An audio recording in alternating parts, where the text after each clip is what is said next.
पर आप दिल छोटा मत करिए, मैं खुद इन आंखों वाली लड़की को ढूंढ के लेके आऊंगी।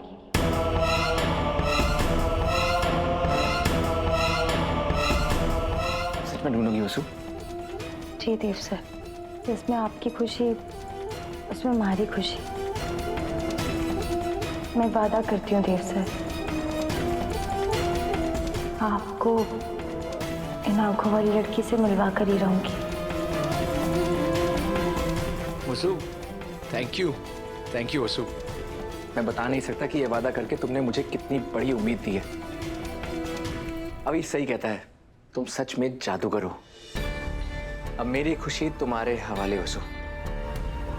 अब जल्दी से इस लड़की को ढूंढो, नहीं तो मासा मेरी शादी किसी और से करा देंगी। नहीं देव सर, आप बिल्कुल भी चिंता मत करिए, आपकी शादी इन आंखों वाली से ही होगी। अच्छा, अब आप तैयार हो जाइए, देर हो रही है।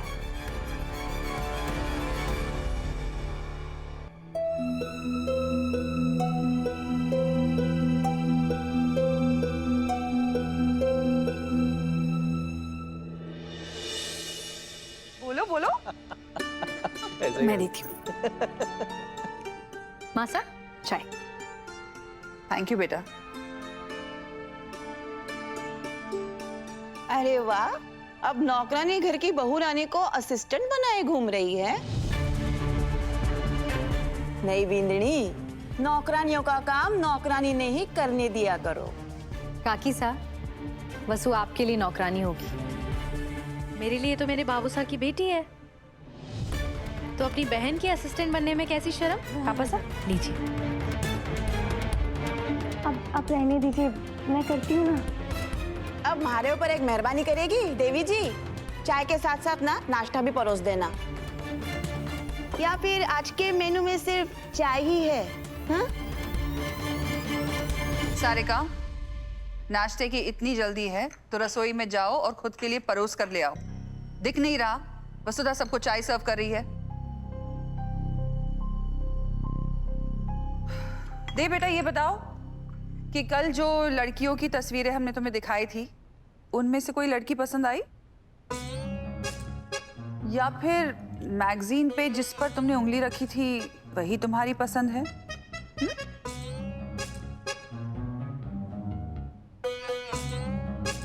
मासा, मुझे एक इम्पोर्टेंट मीटिंग के लिए निकलना है। काकू बाहर वेट कर रहे हैं, मैं आया। अरे लेकिन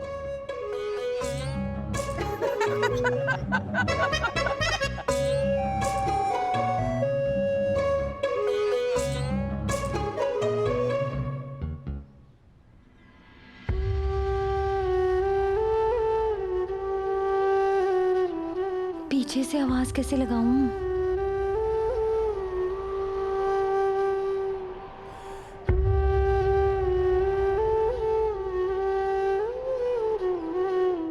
वसु, क्या हुआ? देव सर, वो आज दोपहर के खाने में मैं आपके लिए कुछ खास भेजूंगी, तो प्लीज आप बाहर कुछ मत खाइएगा। जो हुकुम।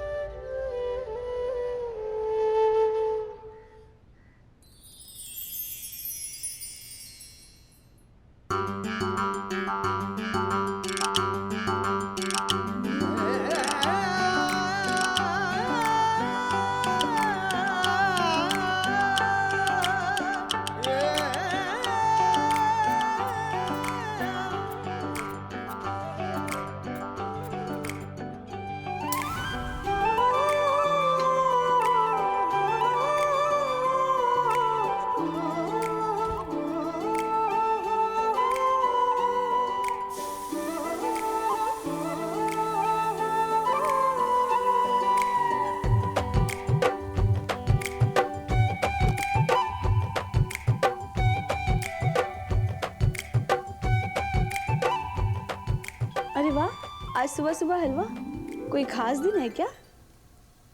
बुआ, मीठा बनाने के लिए कोई खास दिन थोड़ी ना चाहिए। जिस दिन मीठा बनाओ वो दिन अपने आप खासम खास हो जावे है। ओह, आप समझी। मैं पति देव के लिए इतनी मेहनत हो रही है। हाँ, बस तू एक काम करना, तू ना शक्कर मत डालना। अब इतने प्यार से हलवा बना रही है तू, तो हलवा खुद ही मीठा हो गया होगा, है ना? बुआ कोई सुन लेगा।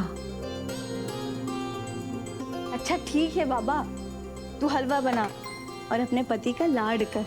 और वैसे भी तू उनके कुछ भी कहे बिना सब समझ जाती है। वसु वैसे तो अपना हक नहीं मांगना चाहती, पर ये छोटी छोटी चीजें करके अपने आप को अपने प्यार के करीब महसूस कर लेती है। पता नहीं ये सब कब तक कर पाएगी।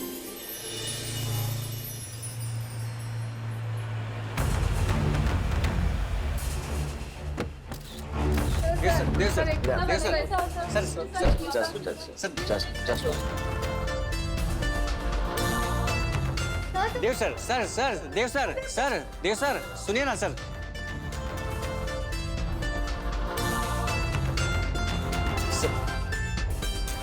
देव सर, आपने काफी दिनों से हमें याद नहीं किया। सर सत्वा का दूसरा लॉन्च भी हिट रहा, आप इस बारे में क्या कहना चाहेंगे? सर, आपके छोटे भाई की शादी हो गई, आप हमें गुड न्यूज कब देंगे सर? Thank you everyone. आप सबसे बहुत दिनों बाद मिलना हुआ। And I am actually sorry, मैं थोड़ा काम में बिजी चल रहा था तो आपसे मिलना नहीं हो पाया। सर प्लीज आप सॉरी मत बोलिए, पूरे उदयपुर में एक आप ही तो हैं जो हम पूरे मीडिया पर्सन को इतनी इज्जत देते हैं sir. Thank you so much. Sir सत्वा के सक्सेसफुल लॉन्च का क्रेडिट आप किससे देंगे? सत्व के हर प्रोडक्ट की सक्सेस के पीछे हमारे वर्कर्स की मेहनत, मासा का ना हार मानने वाला एटीट्यूड और पापा की हौसला अफजाई है। लेकिन मैं सबसे ज्यादा क्रेडिट हमारी ब्रांड एम्बेसडर वसुधा की सादगी और सच्चाई को दूंगा। लेकिन ब्रांड एम्बेसडर को इतना बड़ा क्रेडिट क्यों? क्योंकि हर छोटे छोटे शहर और गांव के लोगों ने वसुधा की सादगी में खुद को देखा, उसके साथ कनेक्ट किया, तभी तो इतने कम समय में हमारे प्रोडक्ट इतने सक्सेसफुल और पॉपुलर हो गए। Now if you excuse me, मेरी एक बहुत इंपॉर्टेंट मीटिंग है, हम फिर बाद में मिलेंगे, तब तक के लिए please take care. Thank you sir. Thank you. I am sorry, मेरा ध्यान नहीं था, वेरी सॉरी। इट्स ओके, मैं कर लेती हूँ। मेघा, हाय। आई एम रियली सॉरी, मैंने तुम्हारा काम बढ़ा दिया। It's okay. Again I am really sorry, really sorry. अरे सारा सॉरी आज ही बोल दोगे क्या? वो एक्चुअली चंद्रिका मैम ने बताया कि स्कूल के डिजाइन के ब्लूप्रिंट्स तुम्हारे ऑफिस में हैं, बस वही कलेक्ट करने आई थी मैं। पहली बार हमारे ऑफिस आई हो, थोड़ा रुक कर जाओ। Okay.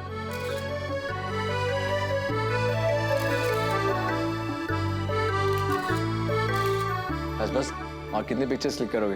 Thank you. Thank you. Please. Actually Megha, मैं तुम्हें थैंक्स बोलना चाहता था। तुमने अपने इतने बिजी स्केड्यूल से हमारे प्रोजेक्ट के लिए टाइम निकाला, और ये प्रोजेक्ट मासा का ड्रीम प्रोजेक्ट है, और उनकी तरफ से अभी और दिव्या का वेडिंग गिफ्ट भी, so thank you so much. पहले सॉरी और अब थैंक यू। देखो, अब अगर तुमने इनमें से एक भी वर्ड दोबारा यूज किया ना, तो मैं इस प्रोजेक्ट के लिए टाइम नहीं निकालूंगी, seriously. I am just kidding, तुम टेंशन मत लो, मैं इस प्रोजेक्ट को अपना बेस्ट दूंगी। आफ्टर ऑल ये चंद्रिका मैम का ड्रीम प्रोजेक्ट है, देखना पूरा राजस्थान इसकी मिसाल देगा। आफ्टर ऑल चौहान और स्पेशली चंद्रिका मैम की कसौटी पर मुझे खरा भी तो उतरना है। तो मैं ना हमेशा डिज़ाइन लेवल पर इको फ्रेंडली चीज़ें यूज़ करना शुरू कर देती हूँ। मेरी कोशिश रहती है कि स्पेस जितना खुला हो उतना अच्छा है, ताकि नेचुरली हवा बिल्डिंग्स को ठंडा रख सके। और ग्रीनरी ये तो मस्ट है, पेड़ पौधे से सुंदरता भी आती है और हवा भी साफ रहती है। इट्स ओके, तुम कॉल पिक करो। बस 2 मिनट। हाँ श्योर। थैंक्स मेघा। हेलो। हाँ उसु, क्या हुआ? हाँ सब ठीक है, मैं एक इम्पोर्टेंट डिस्कशन में हूँ। देव सर, वो अभी तक आपके पास टिफिन पहुंच गया होगा, आपने खाना खाया? अरे वसु, मैं अभी ऑफिस पहुंचा हूँ, अभी तो मैंने काम भी शुरू नहीं किया है, और तुम कह रही हो कि मैं टिफिन खोल कर बैठ जाऊँ। देव सर, तो खाली पेट तो वैसे भी काम ना होगा ना, और आप घर से भी कुछ खाकर नहीं गए, आप तो बाहर से ना देव सर, तो आप पूरे ऑफिस का दोपहर वाला ब्रेक जल्दी कर दीजिए और खुद भी खा लीजिए। मैं अभी आधे घंटे में फिर से फोन करूंगी, और अगर आपने खाना नहीं खाया होगा तो। अच्छा तुम स्ट्रेस मत लो, मैं खा लूंगा, ठीक है? ठीक है, लेकिन फिर भी मैं आधे घंटे बाद फोन करूंगी, और खबरदार अगर आपने हमारा फोन ना उठाया तो। ओके।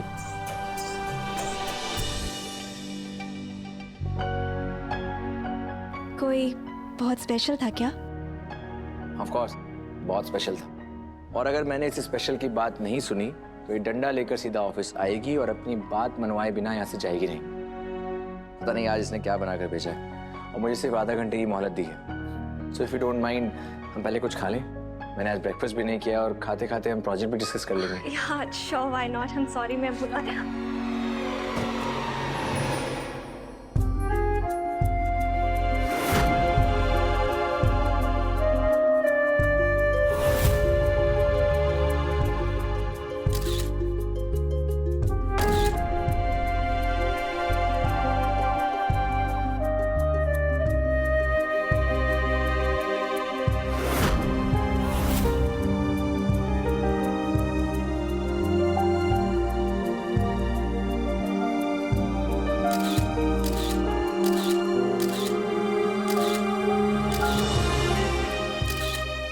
Thank you.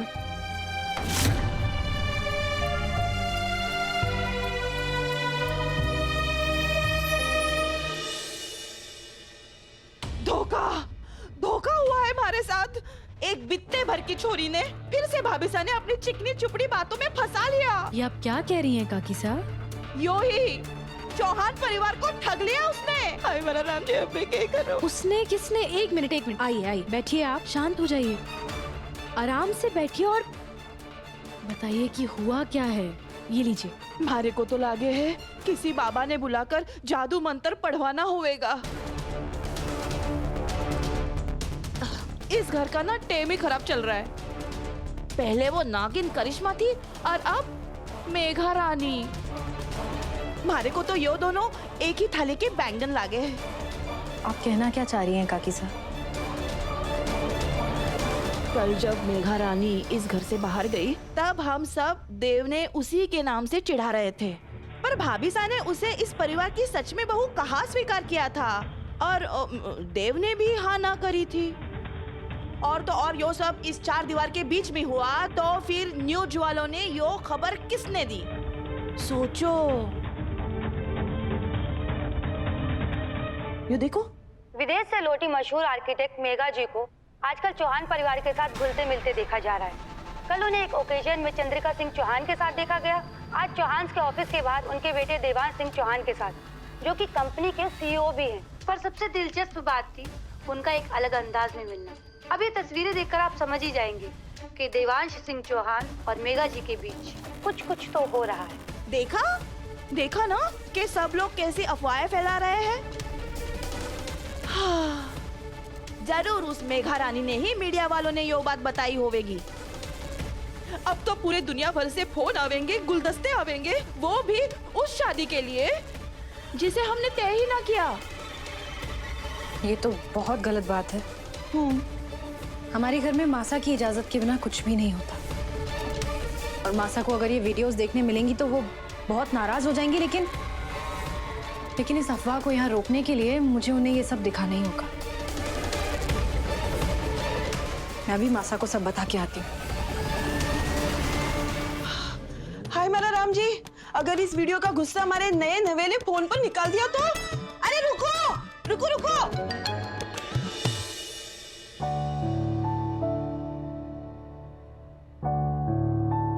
वसुधा, तुम्हारा और बाकी स्टाफ का खाना खत्म हो गया? जी देवी हुकुम, थोड़ी देर में मैं बाकी सबके साथ और सावित्री बुआ के साथ खा लूंगी। ठीक है। मासा, देव भाई साहब की न्यूज आई है। अब ये तस्वीरें देखकर आप समझ ही जाएंगे कि देवांश सिंह चौहान और मेघा जी के बीच कुछ तो हो रहा है। और हो सकता है चौहान परिवार जल्द ही इन दोनों की शादी के अनाउंसमेंट भी कर दे। शादी हो गई हो तो भाभी सा ने ना, पर न्यूज वालों ने जोड़ी बना दी।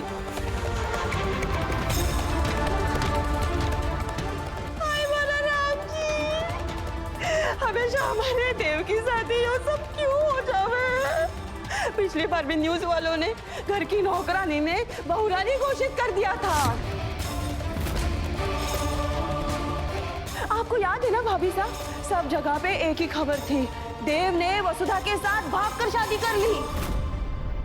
सारिका, कितनी बार कहा है बोलने से पहले सोच लिया करो, और अगर सोचा नहीं जाता तो बोला मत करो।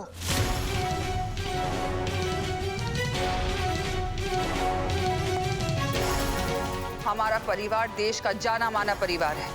जाहिर सी बात है हमारे बारे में कुछ अच्छी खबरें होंगी और कुछ बुरी।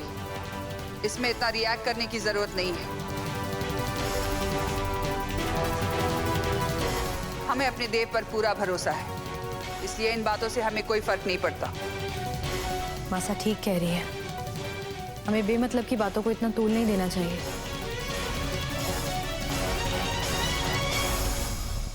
देव,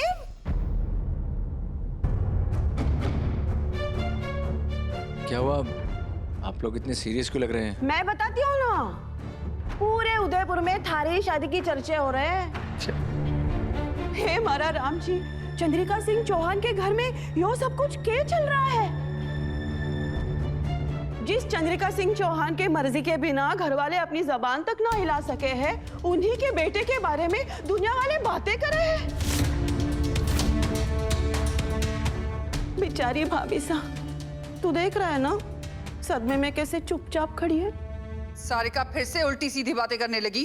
भाभी साहब बिल्कुल चिंता मत कीजिए, बिल्कुल भी चिंता मत कीजिए। इस अफवाह फैलाने वाले तक मैं पहुंच ही जाऊंगी। इस बार उस मेघा की जांच पड़ताल मैं खुद करूंगी। अरे ऐसे ही तस्वीर थोड़ी ना वायरल होती है, उसे तो करवाई जाती है।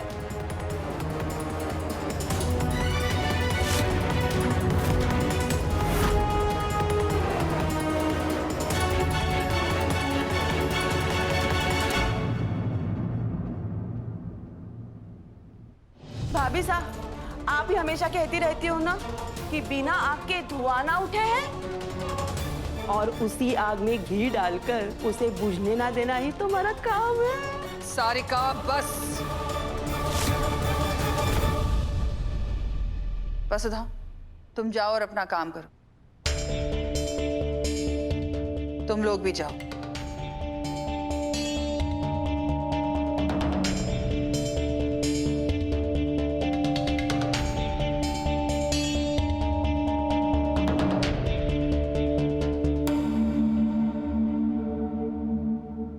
देव बेटा, हम जानते हैं जो कुछ भी हुआ है इसमें तुम्हारी कोई गलती नहीं है, इसलिए परेशान होने की जरूरत नहीं है। हमें हैरानी होती है ऐसे गैर जिम्मेदार पत्रकारों पर जो अपनी ब्रेकिंग न्यूज और हेडलाइंस बनाने के लिए किसी का भी नाम खराब करने से बाज नहीं आते। हमारा मन कर रहा है उस पत्रकार को हमारे सामने बुलाकर उसकी ऐसी खबर लेके। साहब रिलैक्स, अगर आप इन लोगों की बातों पर रिएक्ट करेंगी तो ये बात और बिगड़ेगी। माँ साहब, आप टेंशन मत लीजिए, मैं सिचुएशन हैंडल कर लूंगा। और इंटरनेट से वीडियो मैं हटवा दूंगा। मतलब मेरा दोस्त है, मैं उससे बात कर लेता हूँ, एक बार देखता हूँ। अरे लेकिन इंटरनेट पर से निकाल के होगा क्या? काकी साहब शांत रहिए और हमें हैंडल करने दीजिए।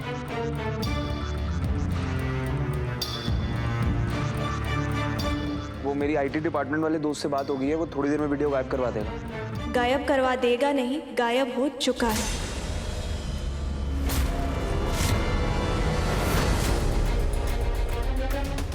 मेघा,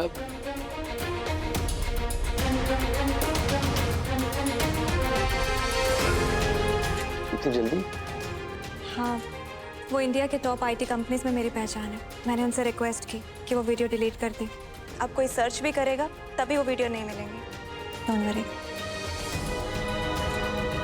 थारी भली हो, वीडियो तो छूमंतर हो गया। धन्यवाद मेघा, हम समझ सकते हैं इस झूठी खबर से तुम्हें भी कितना बुरा लगा होगा। मैम, जो खबर छपी थी उसमें रत्ते भर भी सच्चाई नहीं थी, और ये बात देव को, मुझे, आपको, खासकर पूरे चौहान परिवार को अच्छे से पता है। तो दुनिया क्या बोलती है, क्या सोचती है, उससे क्या ही फर्क पड़ता है। और फेमस होने का ये एक नुकसान भी है जिसकी मुझे आदत है। पर जो उस रिपोर्टर ने किया वो गलत है। एटलीस्ट उसे तस्वीर के पीछे की सच्चाई जानने के बाद हेडलाइन छापनी चाहिए थी। भागने की कोशिश मत कर, चल अंदर।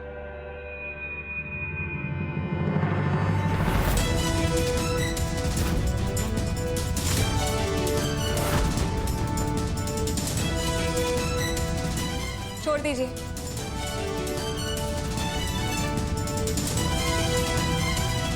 सर सत्वा के सक्सेसफुल लॉन्च का क्रेडिट आप किसे देंगे?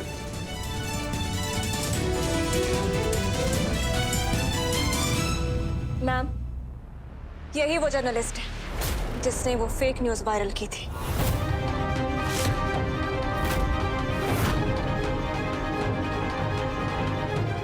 How dare you. एक जर्नलिस्ट की कुछ एथिक्स होते हैं, कुछ वैल्यूज होती हैं, लेकिन हेडलाइंस के लिए तुम अपनी वैल्यूज कॉम्प्रोमाइज करने को तैयार हो।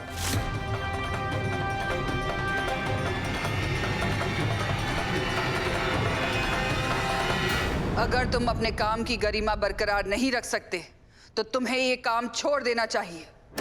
ऐसी गलत हरकतें करके तुम बाकी पत्रकारों का भी नाम खराब कर रहे हो। शर्म आनी चाहिए तुम्हें। चंद्रिका मैम, मुझे माफ कर दीजिए। मैंने प्रमोशन के चक्कर में ये सब किया, पर मैं वादा करता हूँ आपसे आगे से ऐसा कुछ भी नहीं होगा। माफी हमसे नहीं, उनसे मांगो जिनके साथ तुमने गलत किया है। देव सर, मुझे माफ कर दीजिए, मुझे ऐसा नहीं करना चाहिए था। देव से पहले तुम मेघा के गुनहगार हो, क्योंकि आज तुम्हारी इसी हरकत की वजह से एक लड़की की मर्यादा पर आंच आई है। मैडम, मैं वाकई में बहुत शर्मिंदा हूँ, प्लीज मुझे माफ कर दीजिए।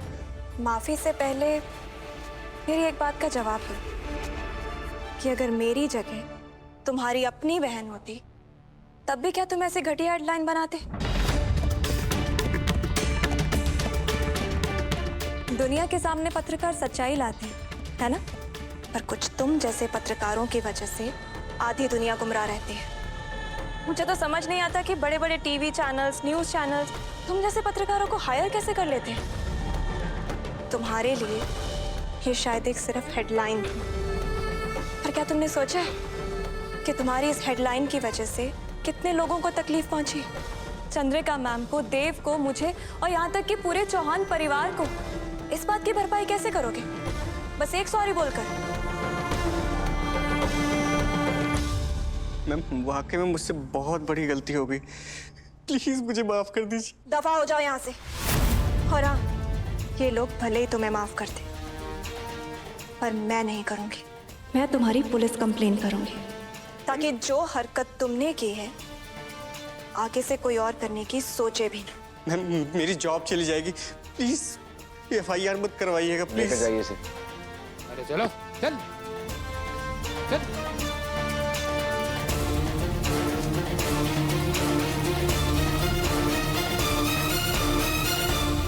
मैम, आप हर तरह से मुझसे बड़े, नाम में, रुतबे में।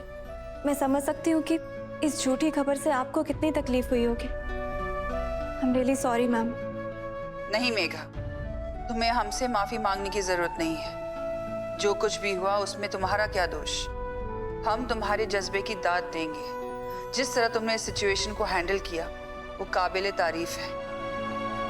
सच कहूँ मैम, ये सब मैंने आप ही से सीखा है कि जिंदगी में मुश्किल चाहे कितनी भी बड़ी क्यों ना हो, हमें उतना ही मजबूत होना चाहिए। डर कर, छिप कर ऐसे घर में नहीं बैठना चाहिए। इनफैक्ट हमें तो ऐसे बिहेव करना चाहिए जैसे कुछ हुआ ही ना हो। लेकिन वीडियो डिलीट करके क्या होवेगा?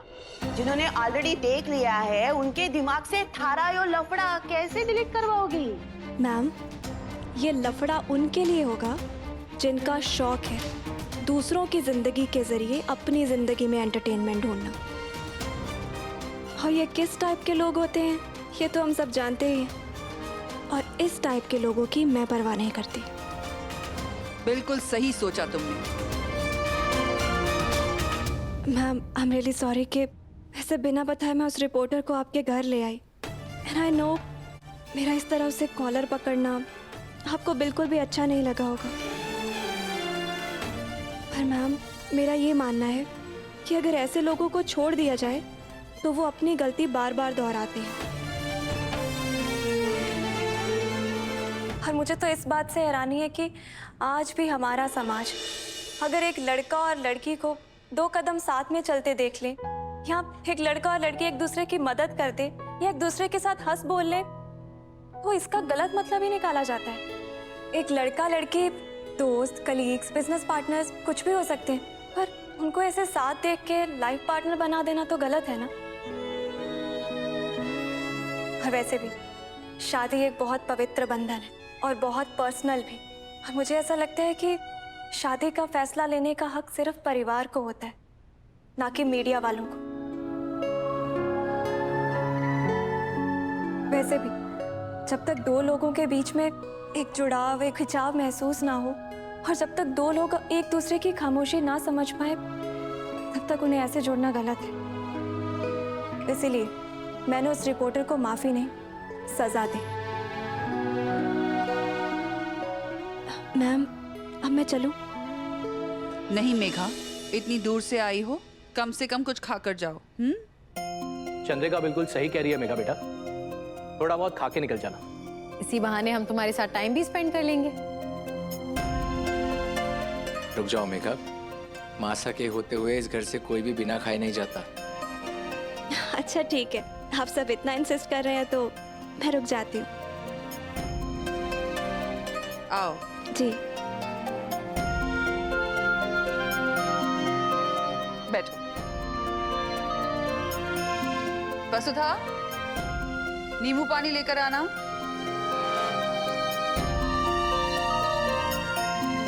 मेघा बेटा, तुमने इतनी कम उम्र में इतना सब कुछ हैंडल कर लिया। उम्मीद है कि इस खबर को लेकर तुम्हारे परिवार वालों को कोई परेशानी नहीं हुई होगी। परेशानी तो तब होगी ना सर, अगर घर में कोई होगा।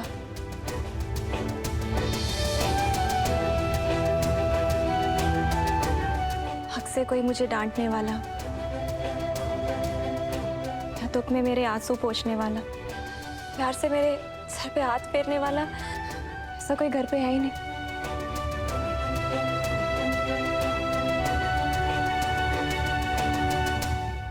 हाय मरा राम जी, और एक मिल गई अनाथ। सॉरी, मुझे माफ कर दो बेटा, मुझे इस बात का पता नहीं था। नहीं, कोई बात नहीं सर। मेरे मासी और मौसा जी यहीं पास में ही रहते हैं। फैमिली के नाम पर बस वही है मेरे।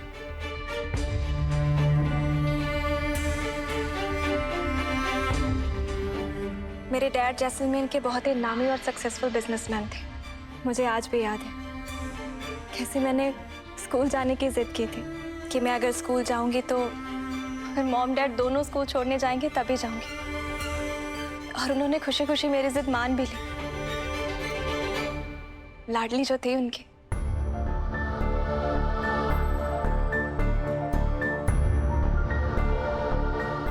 पूरे रास्ते हम शाम की पार्टी की बातें करते जा रहे थे। फिर स्कूल आया, मैंने उन्हें हग किया, गुड बाय किया, पर मुझे क्या पता था कि ये उनका आखिरी गुड बाय होगा।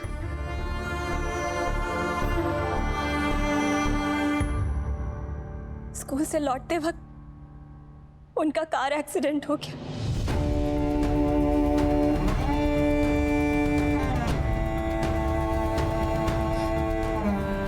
मॉम की डेथ तो ऑन द स्पॉट हो गई,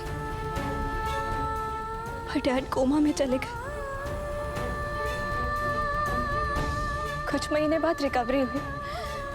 ऐसा लगा जैसे जैसे अब सब ठीक हो जाएगा। जब डैड को पता चला कि मॉम नहीं रहे तो वो रोए नहीं, वो सीधा सोने चले गए और फिर कभी नहीं उठे। बस वही मेरी सारी दुनिया खत्म हो गई।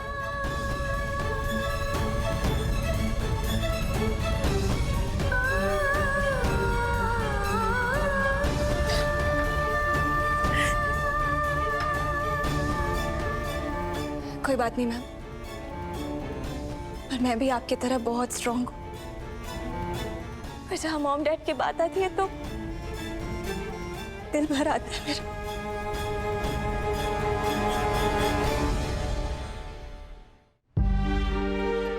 एक्सक्यूज मी, क्या मैं वॉशरूम जा सकती हूँ? हाँ हाँ, क्यों नहीं।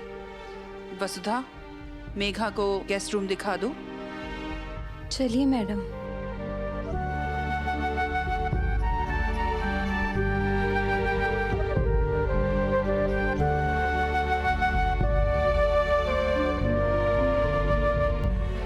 बेचारी बच्ची ने कितना संघर्ष किया होगा, तब जाके यहां तक पहुंची है।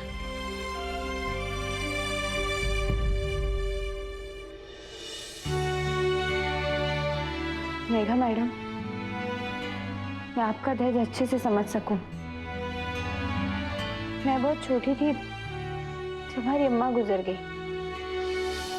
तुम्हारे बाबू सा काम की तलाश में शहर आ गए। मैं भी अकेली बड़ी हुई। सुधा, हम लड़कियां हैं और लड़कियों से ज्यादा सहनशील और कोई नहीं होता। हम खून के आंसू पीकर भी खुशियां बांट सकते हैं। वॉशरूम किधर है? Thank you. अब अंदर शायद तौलिया ना होगा, मैं तौलिया लेकर आई। ओके।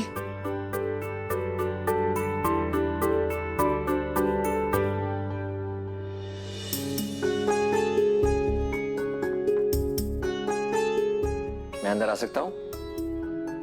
आओ ना प्लीज।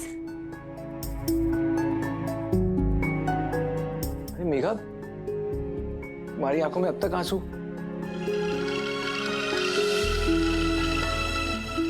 तुम एक स्ट्रॉन्ग लड़की हो, और तुम जैसी स्ट्रॉन्ग लड़की को कोई रोते हुए देखेगा तो क्या सोचेगा? चुप सपाट, आज तुम्हें सुनकर लगा कि तुम बिल्कुल मासा जैसी हो। बाहर से बिल्कुल कठोर और अंदर से एकदम कोमल।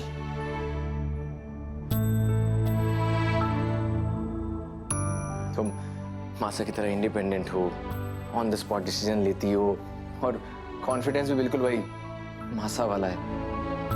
और आज तुमने जो फैसला लिया, आई एम श्योर मासा भी वही फैसला लेती। Thank you for the compliment. लेकिन अब तो मुझे कहीं मासा तो नहीं बुलाने लगोगे ना? मेघा, तुम भी ना। चलो, कम से कम इसी बहाने तुम्हारे चेहरे पर स्माइल तो आई। तुम बहुत लकी हो कि तुम्हारे पास माँ है, फैमिली सब है। ये बात तो है, और इसीलिए मैं भगवान को रोज थैंक यू बोलता हूँ। और अब तुम्हें भी अकेला महसूस करने की कोई जरूरत नहीं है। हम सब तुम्हारे साथ हैं, और मासा तुम्हें हमेशा प्यार करेंगी। किस रिश्ते से?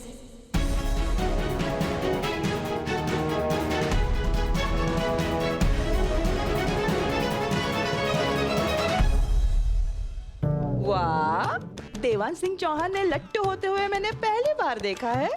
कुछ तो खिचड़ी पक रही है, पकने दो, तड़का तो मैं ही लगाऊंगी। वो तुम्हें रूम ठीक लगा ना? मतलब अच्छा लगा तुम्हें? कॉफी चाहिए तो मनोहर काका है, उनको बता देना, नहीं तो मुझे।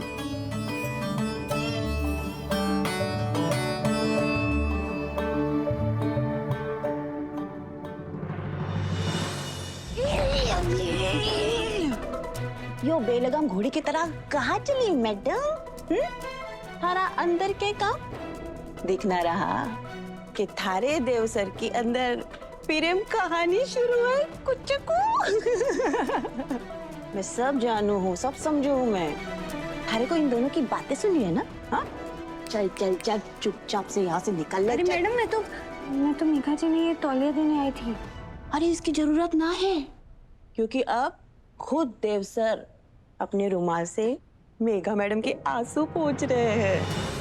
अब थारे इस तौलिए की उसे क्या कदर होगी, है ना? चल जा, निकल।